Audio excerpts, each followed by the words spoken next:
warm welcome to everyone to our fourth episode of MSME Masterclass, where we will deep dive into the realm of export readiness and international expansion for MSMEs.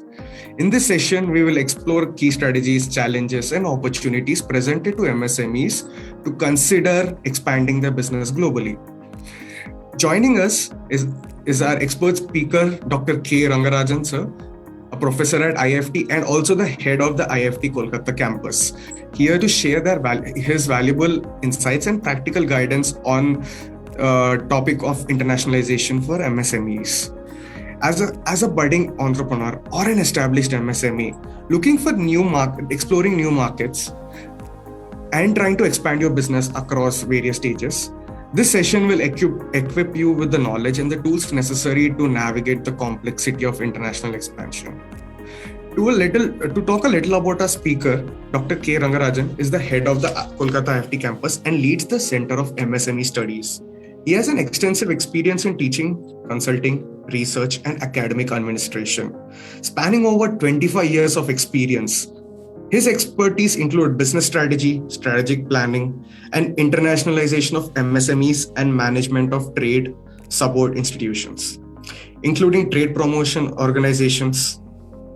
Dr. Rangarajan has lectured on strategic issues of the industry on various national and international forums, including universities like Yunnan University, Vietnam Institute of Foreign Trade, ITD Bangkok, etc. As a member of the MSME committee of the FICCI, he has contributed to their new agenda for development of MSMEs in the country. He is also nominated as the Vice President of the Academy of International Business of the Indian chapter and is currently appointed as the Vice Chairman of AIB South Asia chapter. I would like to hand over to our speaker, Mr. Dr. K. Rangarajan. And to begin the session, while I request all participants to make the session as interactive as possible. If you have any questions, please post it in the Q&A section. And if you would like to ask a question live, please raise your hand so that we can discuss. While parallelly, if any of your friends or colleagues would like to look at the session without joining Zoom, they can check out our Instagram page for the Facebook live feed. Thank you, sir. Yes. Thank you, Nikhil. Good. It's a nice opportunity to interact with another set of people who are interested in exports, who have enthusiasm to export, but at the same time they don't want to burn their fingers. Right. The risk-averse nature probably may be coming in between you and the exports. I just want to start with when I was asked whether you will be presenting or something like that. First, I thought I may be excusing myself and making a PowerPoint presentation because I don't want to make it as a classroom wherein I go on talking about a lot of concepts and how it is going to impact the internationalization possibilities of your enterprises. But having said that, then I thought it is necessary for me to remove some of the misconceptions with which people are having certain sluggishness to try out in exports. Right. See, so long in these many years of my interaction with different MSMEs, different sectors, what I saw is there are certain apprehensions with which the entrepreneurs always feel that, no, this is not my cup of tea. Basically, see, one of the things what I know about the Indian entrepreneur, of course, people who are present here may also be proud of is your product. Every entrepreneur feels that he has the best product. But still, why you cannot export? Right? You ask even a vegetable grower, he will also say, this is the best vegetable what I can grow from my field, and this is most organic. I was interacting with some of the people from Sikkim. They said, we are from an organic state, so whatever product we have is the best. I said, then why we are not able to export? What is bothering us? So let me just quickly glance through some of the facts because of which we are unable to export. If you permit, I'll share my screen. I think my screen is visible, right? Okay. So basically, I'm just going to talk about some of the myths about exporting. Right? These are some of the things what I gathered from whatever people do, and based on that, number one is, I'm a small guy. So even in this particular group who are in steel, you may be definitely looking at the big players like including Jindal, right? When they are there, what can I do? Yeah, SAIL is there, Tata is there, Jindal is there, and then you have almost all the big players who are there, right? And will I be able to get some kind of a space wherein I can also export? Don't forget that I was having some data also. Later I'll be sharing with you what could be the probable markets with which you may be able to try your hands on exports. See, when it comes to exports, I don't think that the smallness or the bigness matters. What matters is whether you can address what the market requires. Because for in international market, you will find for everything you have a buyer. Who is that buyer? That is what is more important, right? So maybe the big players like ArcelorMittal or somebody else may also export, and I am seeing that I already have the list of small exporters from India. People who are sitting in Nagpur, Maharashtra, people who are sitting in Pune, etc. They also export. Yeah, it's not that only the big people are exporting, right? So I was just looking into the Indian data as to who are the guys who are exporting from India to some of these countries, right? I was surprised that though it is seen as a capital intensive industry, right, but still there are so many small players who are exporting. So I'm too small to export is something which is not tenable. It is an excuse what we give to our own self, right? The second one is I can't afford to export. Affordability is about the resources. And in the current context, with the kind of push what is being given by the government and the kind of incentives there are, in fact, now if you look at, the government is saying that we have so much of incentive, people are not taking it. So where is the affordability part? The thing is, you may say, sir, I tried and then there were these kind of barriers, the banker said this, the DGFT said that, etc. But see, currently we have most of the things which got digitalized. So the affordability part, even for incentives also, one of the major, I would say, advantage of the digitalization is a lot of things are now happening online. Even your export-import code, it's a click away. Just click on that and pay the $780 or $820, whatever is being charged, and then you find, provided you have your documents straight. Right, because see, just a couple of days back, I had an experience wherein a small exporter wanted to get who wants to export, a small entrepreneur wanted to get the EXIM code.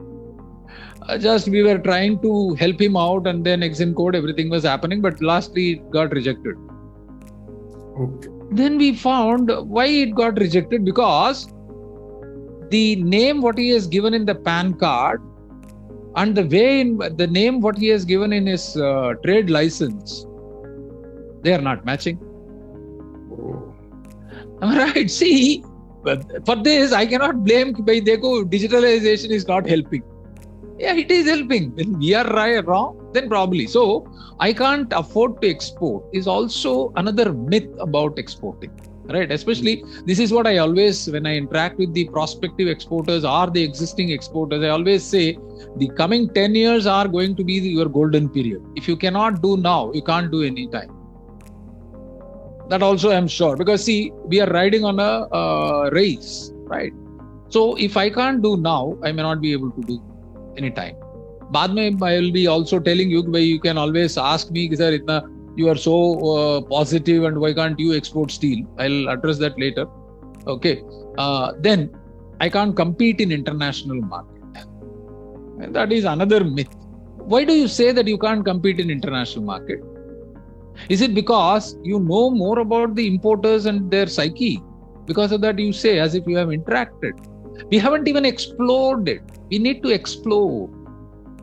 Right? Before that, we should not write our own conclusions, saying that the prices, I may not be able to afford to do it and I cannot do it, etc. Because in my these many years of witnessing the export community, I have seen people from nowhere have emerged as the big exporters. Right? People who were working in some kind of garment factories, etc., have emerged as big exporters. Right. And I used to get, in fact, awed by those kind of growth. Right. And there is no question of that I can't compete in international market.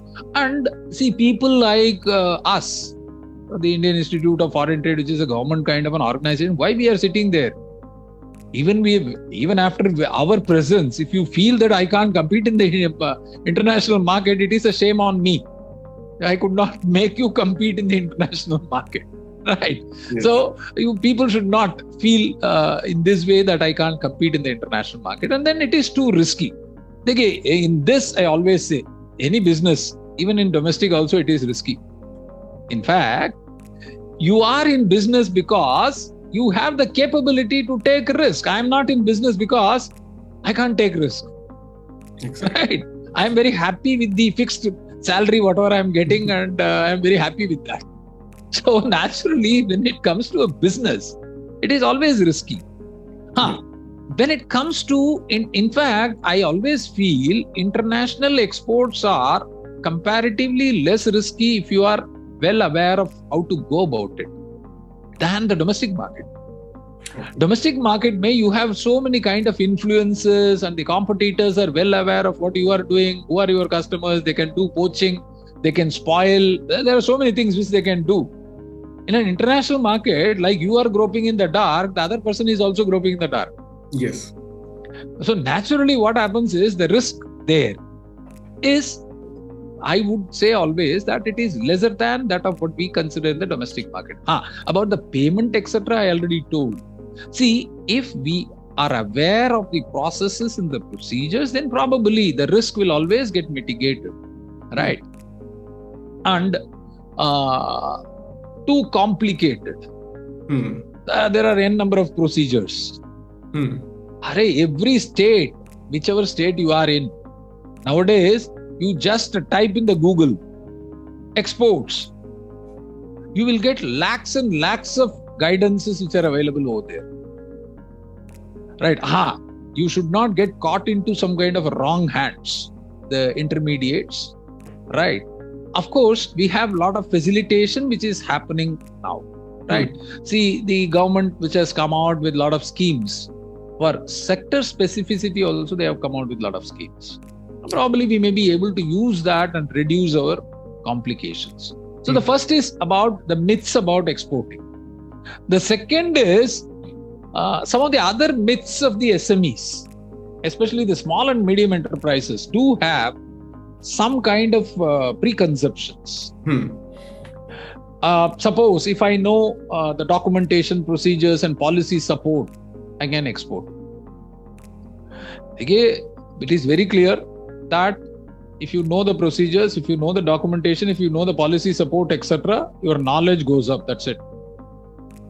That doesn't mean that you can export. Suppose if you ask me, I know everything, am I exporting? I have the knowledge of documentation, procedures, policy support, which government can give, what kind of incentive, everything is known to me. Do you think I am exporting? I'm not exporting in spite of that awareness. The knowledge helps in executing the transactions right. So knowledge is required. I'm not saying that the knowledge is not required. Remember that knowledge is required, but that knowledge alone cannot lead you to exports. Right? Secondly, another myth, what I have seen, because when people participate in the program, they always come. They have a wish to export. When I question them, what do you want to export? Sir, I want to export, let us say, leather products. Do you manufacture? No, sir, I know people who manufacture. I'll collect from them and I'll export.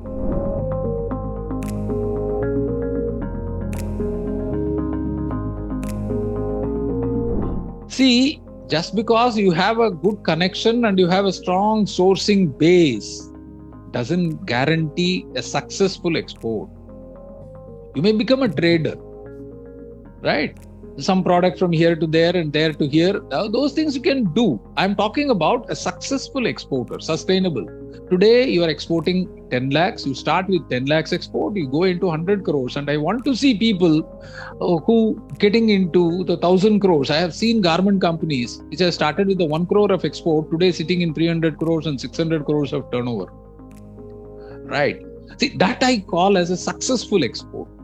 Right. So it cannot happen just because you have a good sourcing.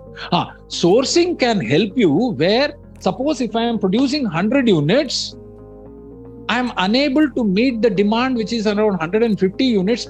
There you source and then compensate.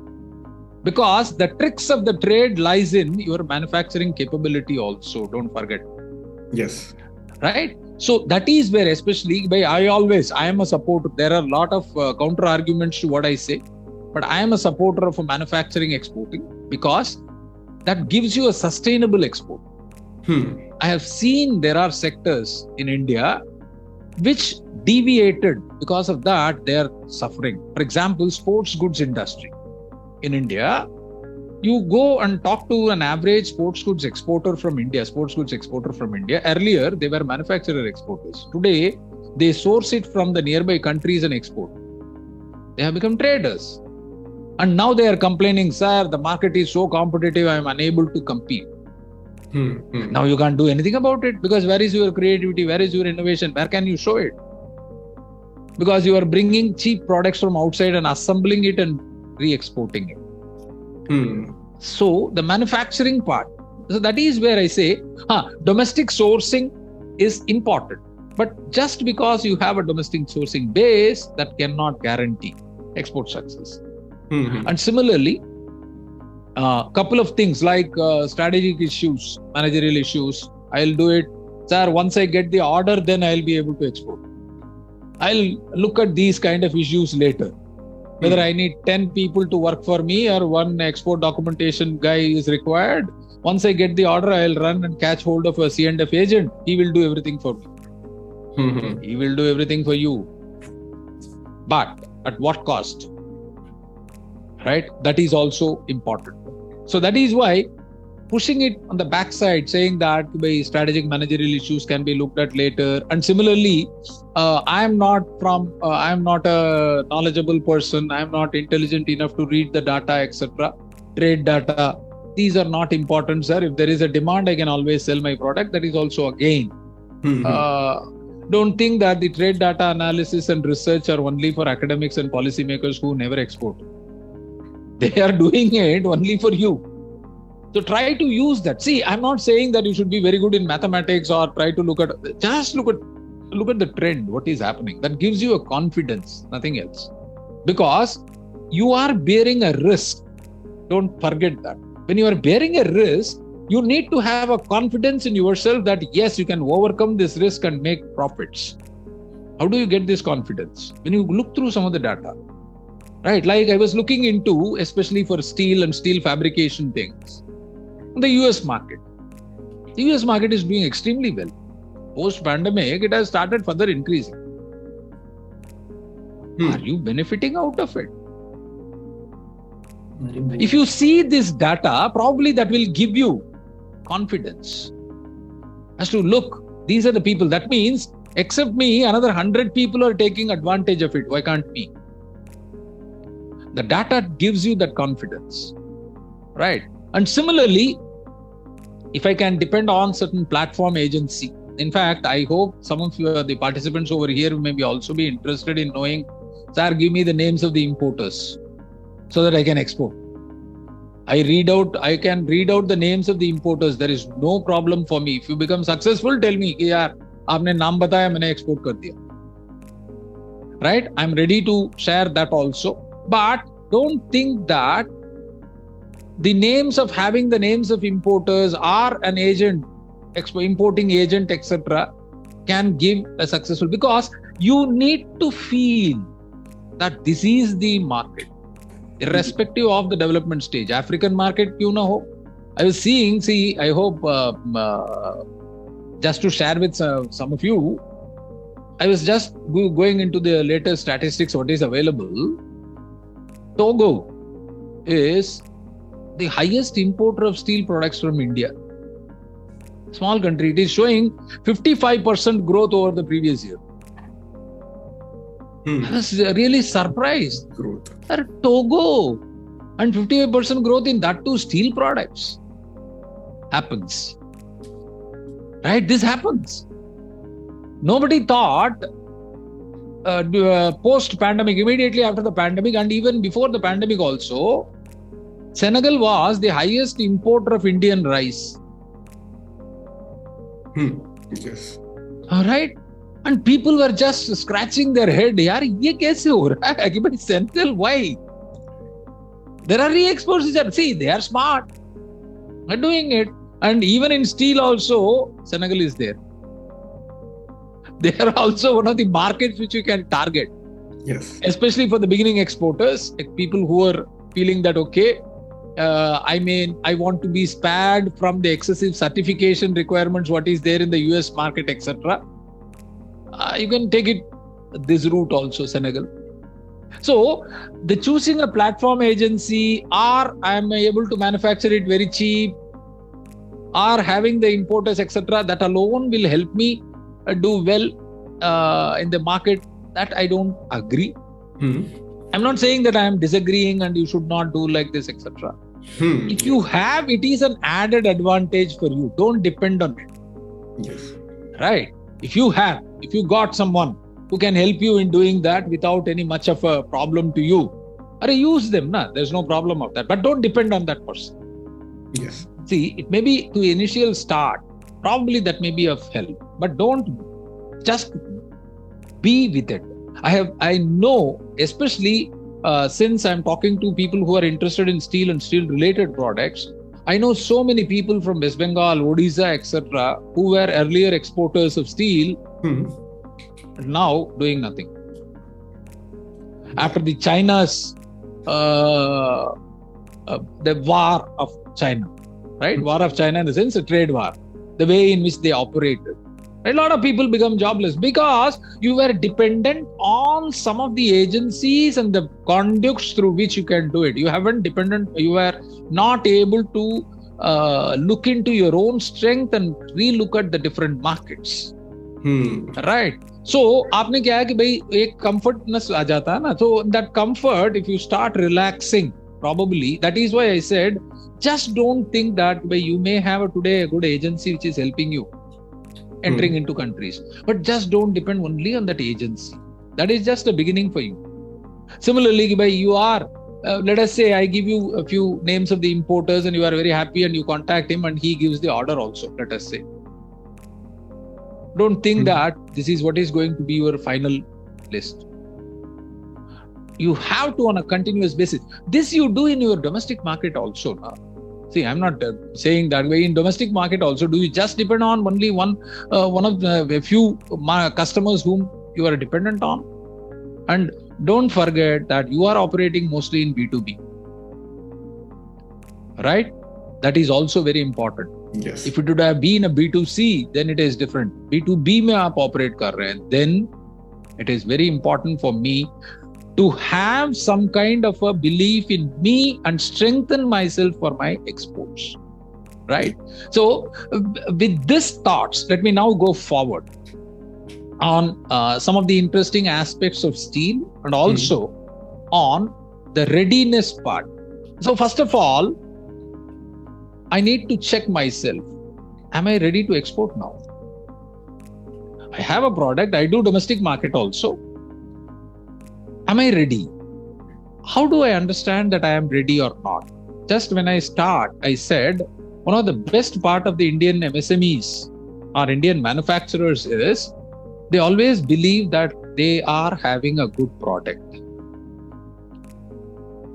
So, definitely they may be able to sell this product. If I identify some markets and help them, they will say, okay, I can export. But the thing over here is, what is a good product for you in your domestic market? Is it considered as a good product in the destination market also? That is what I mean by readiness. Right? I'm just giving you, just to explain this in a very simple concept. I am a, let us say, producer of juice. I produce juice, orange juice. It sells well in this market. Now, this product has been accepted. Let us say I am even a market leader, let us say. Right? Real juice or whatever juice you have in mind. Do you think I'll be able to export the same product and sell it in some of the other markets? May not be, because the orange juice, what has been preferred in the Indian market, because of which I have been given the label of a good product, is because the juice is with more sugar. Right? When I drink it, I feel that it is quenching my thirst. Yes. Now, when you go and drink orange juice in US, you will find, oh, what a pathetic juice it is, and these people are very happy about it. Right? Because their juice is considered to be more and more hygienic if it has not only sweetness, but also some bitterness. So that is one of the reasons why, if you look at the orange juices, they crush along with the seeds. So you get some bitterness also. Whereas in Indian context, in the Indian market, bitterness hoga, so that then you will just shout at the person who has made the juice for you. Am I right? That means the product, what is good in your country, may not be considered as good. So my market readiness depends upon how my product is viewed in that country. Uske liye, see, like I can give you some other example also. I met with some of the people from Northeast and other states. They said, sir, we have excellent product. What is that product? I said. They said, sir, we have pickles. Can we export? Yeah, you can export. What is the problem? You can export. Achha, whom do you want in the export market to consume these pickles? General audience, public. They said, sir, the consumers. See, do you know the food habits of the people who are in Europe and US? Do you know whether they consider pickles as one of the item to take?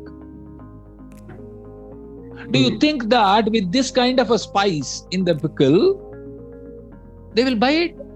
They won't.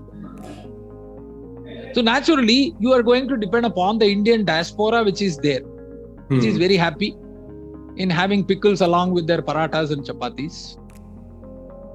Am I right?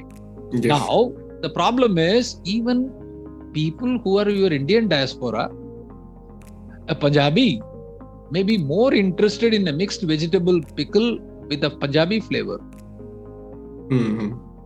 Right? A person from Andhra may be interested in a pickle which is very, very hot with gonkura in it. Yes. Right? Otherwise, this film may not even take. So now, look at this. Then they asked me, sir, that means there is no market? No, you have a market.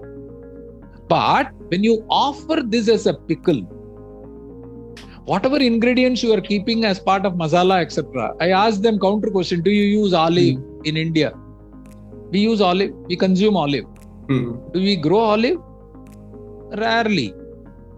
It is all getting imported into India. In what forms? Humne dekha hoga, see, in a bottle, olive comes, right? Marinated. We take that and we feel happy. Oh, I have taken olive and no heart attacks are going to happen. The same way, why can't you export your pickles, the spices separately and the processed ingredients in a bottle? If I want to add spices to it, I'll add and mix it. Ye to karte hi hai na. Maggi mein to you do it. In Maggi noodles, this is what we do, na? We keep the spices are kept separate. You cook the noodles and then add spices to it according to your taste. If you are interested, if you are from South, then you make Maggi and add dahi to it and be happy. Am I right? If I am from Punjab, I make Maggi and add some kebab to it and also put some achar into it and I have it. So the noodle sells in that way. That means I'm talking about your readiness. The readiness means how and where in what form my product is going to be consumed.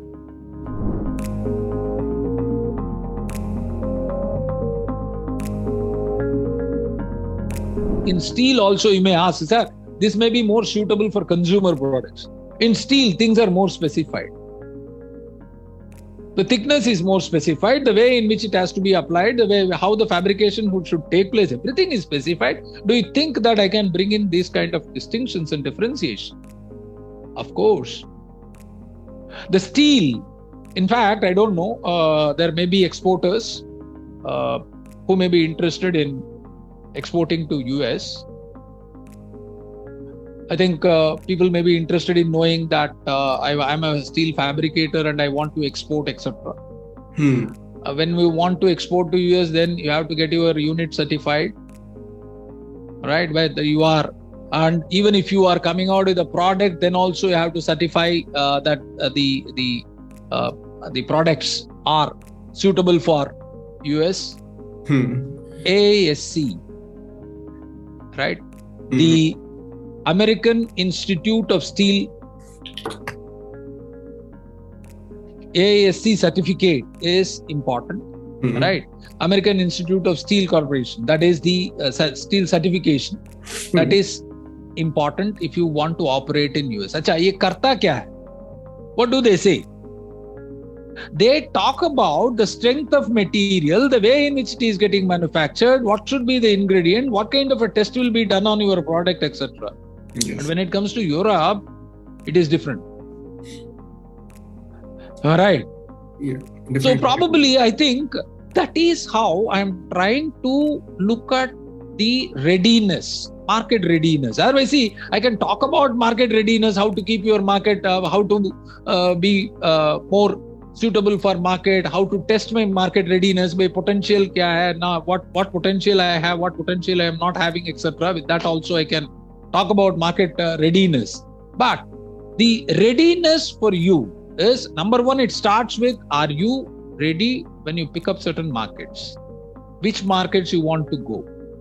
Are you aware of the market and their practices? What practices are being followed in those markets? Like, let me tell you, if you are a pharmaceutical company, right? You are exporting to, you are selling it in India. You are exporting to, let us say, some of the Latin American countries. You are also exporting to America. The product may be same.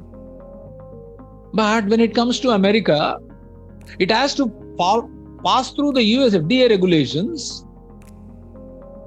And even the packing, labeling, etc. is different. I am not going to look at your batch number and then expiry date, etc.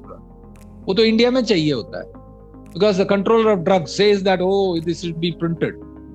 Others may not.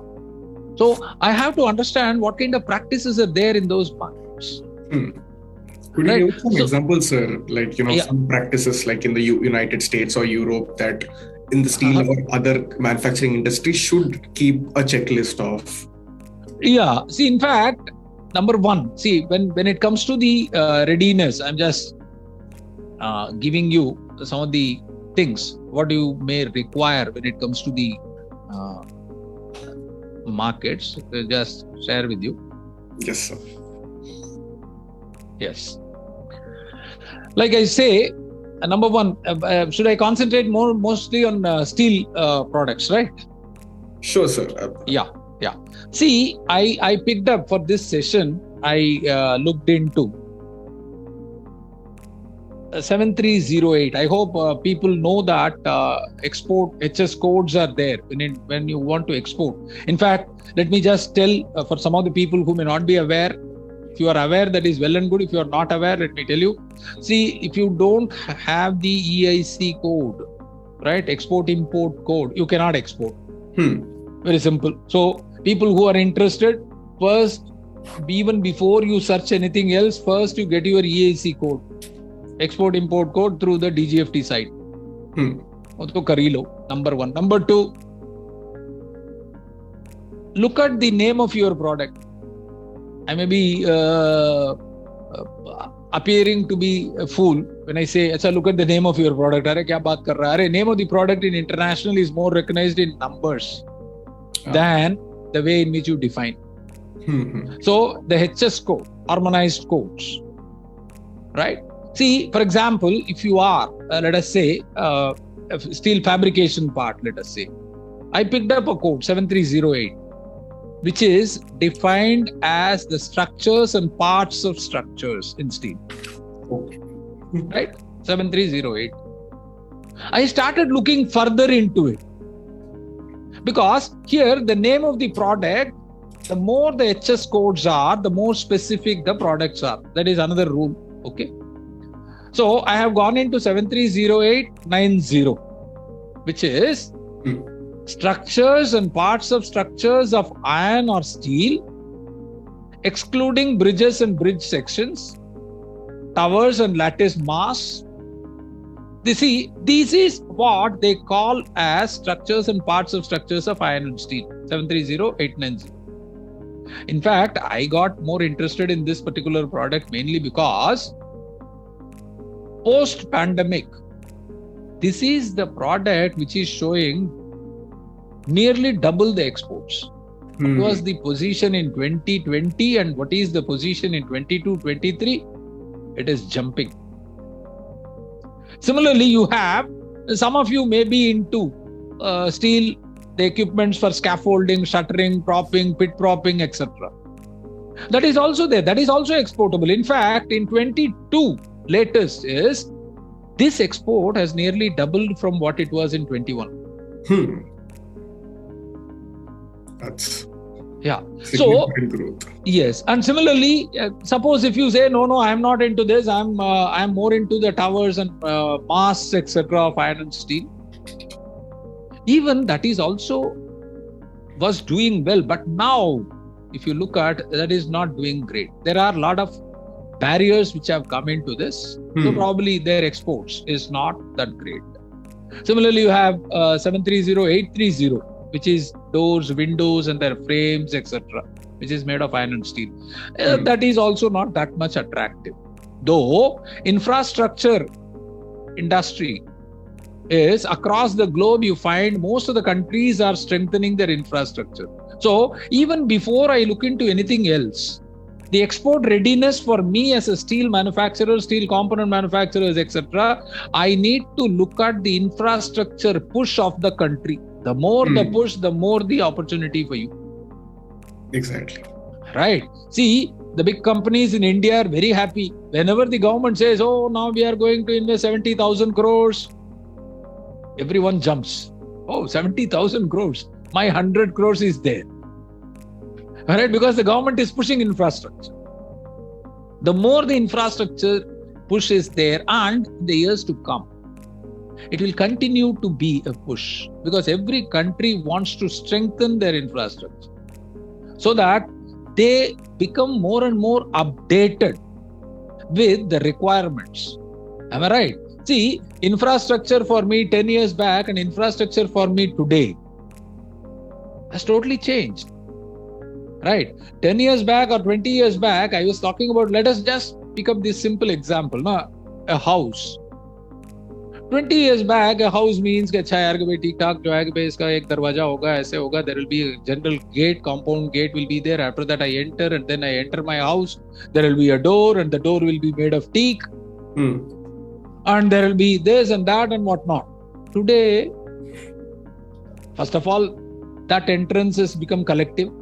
We have come into a lateral kind of this thing, horizontal and vertical. The vertical things have increased. And there you want everything by a push button. The moment I enter, I get out of my car, I just operate my push button, the door opens. When the door opens, after that again I push a button, my AC starts. Again I push another button so that in my kitchen, the kitchen machines start. Itna digitized ho gaya. So now that means the infrastructure has changed. So everyone is interested in the new infrastructure and the updation of it. For that, am I changing?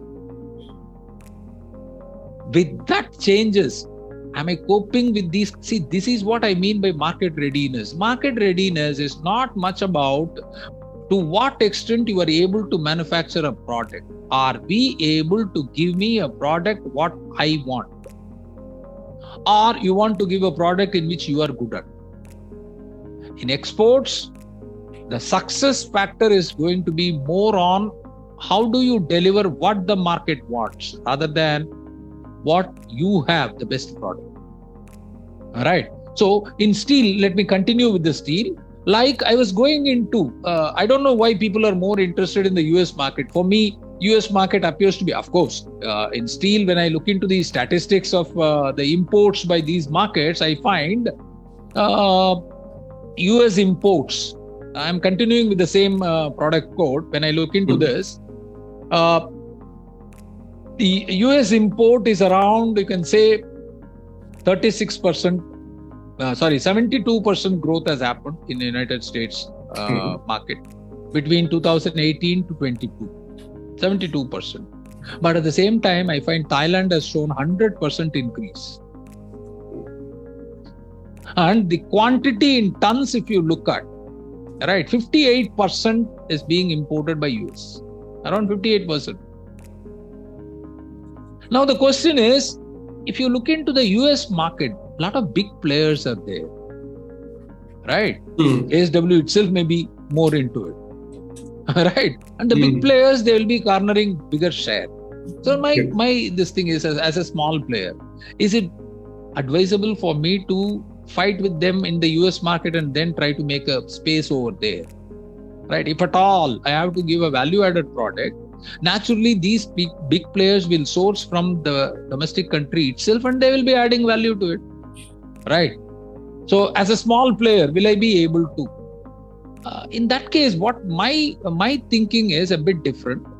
I have identified 4 markets which may be useful to start with, right? Even a market like Nigeria. Nigeria as a market.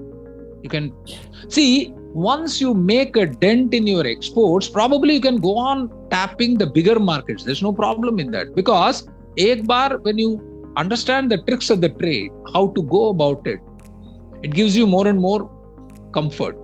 Once you get into that comfort, then you may be able to fight with the other players in bigger markets also.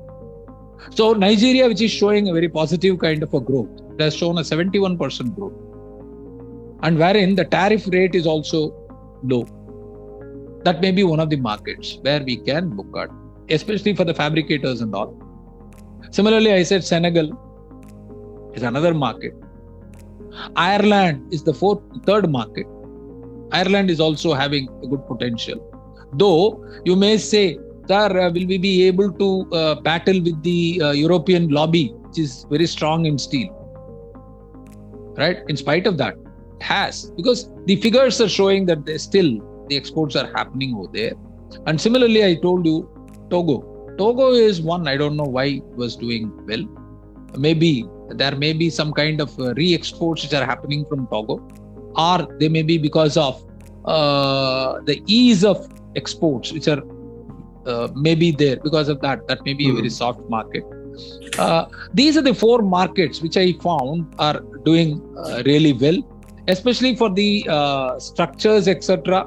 As I said, as far as the products are concerned, people can note down that 730890 is one of the most important product. If you are part of this, I think you should be able to take this.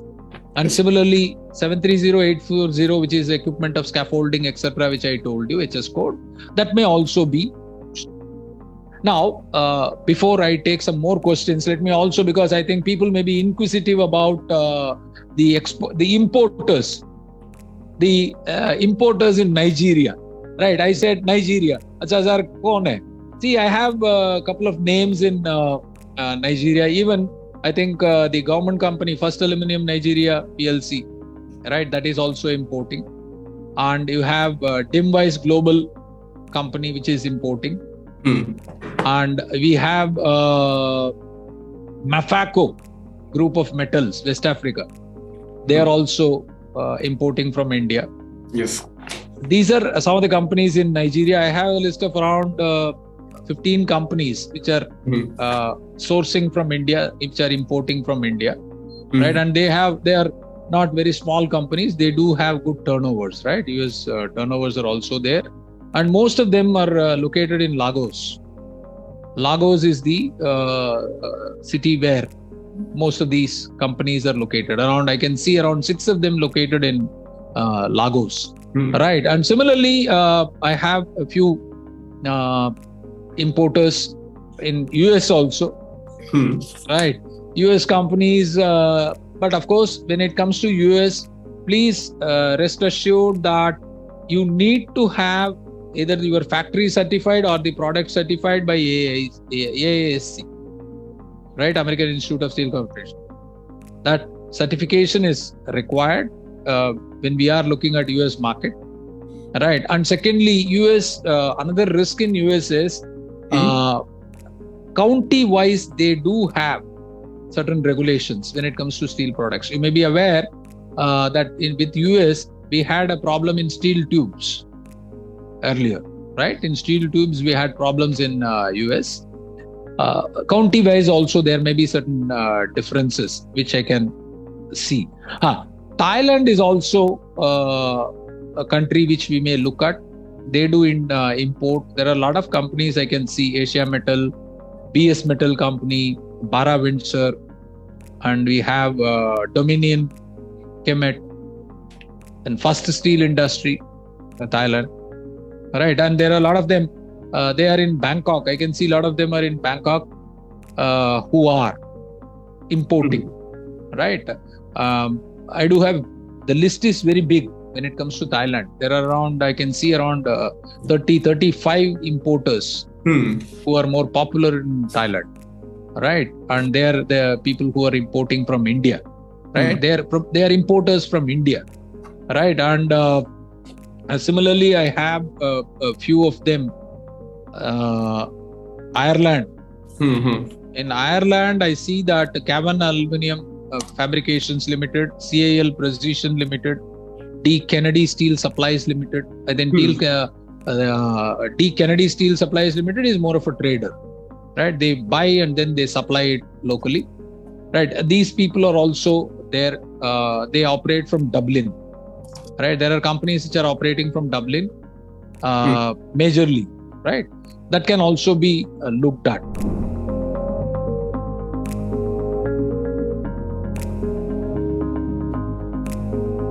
And of course, I just want to validate to my own self, is there any smaller companies apart from the big players who are exporting from India? Right. Of course, I got a lot of people from Maharashtra, Punjab. Right. I don't know. Some of them may be participating or not participating. I don't know. In Ghaziabad also, we have companies which are exporters. Karam Steels, Jyoti Divya. There are so many small companies which are also exporting. Right. The smallest was having around 5 employees and still they are exporting. Right. With 5 employees, they are exporting. They are located in India, and 15 employees with which they are exporting. And in fact, when I see, there are some of them who are more specialized, number of products with which they are exporting, right? Because as a steel manufacturer, fabricator, or whatever it is, you may be having varieties of products which you may be able to cater to, right? When I see, there are exporters who are having 300 plus products with which they are reaching the market from India. There are exporters who are exporting with only one product. The range is wide. I have only one product, still I am exporting. You have 300 plus products with which you are trying to tap the market. That is also happening. So the long and short of it is, I am convinced that yes, this is a huge sector. It has a huge potential, and the MSMEs who are into this, they do have a lot of scope to export. Right. With this, let me close. And now I am ready for any kind of questions. First and foremost, really thank you for sharing all that information about export and industry and readiness across various nations and where to even target and speak about. As such, I think we have gotten a couple of questions. There's a question I think you kind of answered in the center was that what the specific type of factory certification you would require to export steel fabrication to countries like USA and various other countries. I think you kind of covered this, but could you reiterate? Yeah, because I was going through this, especially for US, the agency, what I said, even if you make a simple Google search, you may be able to register yourself, and they have given a guarantee of within 15 days, they'll be able to give you either a go ahead or rejection. Right? And the fee payable is all based on the questions what they ask about your factory, the kind of material what you are using, etc. Based on that, they decide on the fee also, right?